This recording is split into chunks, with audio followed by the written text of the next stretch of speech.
پطرس کا انکار۔ مقدس لوکا کی انجیل 22 باب 54 تا 62 آیات تک۔ پھر اسے گرفتار کر کے لے چلے اور سردار کہن کے گھر میں لے گئے، اور پطرس فاصلے پر اس کے پیچھے پیچھے جاتا تھا۔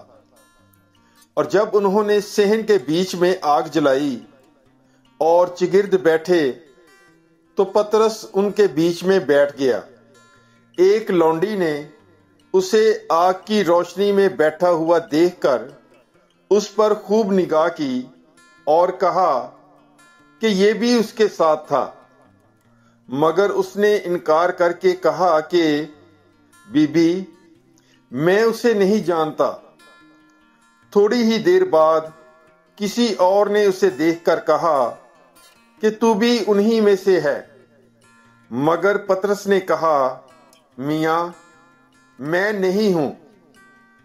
تقریباً 1 گھنٹے کے بعد کسی اور نے یقینی طور سے کہا کہ بے شک یہ آدمی اس کے ساتھ تھا، کیونکہ جلیلی ہے۔ پطرس نے کہا، میاں، میں نہیں جانتا کہ تو کیا کہتا ہے۔ اسی دم جب وہ یہ کہہ ہی رہا تھا، مرغ نے بانگ دی۔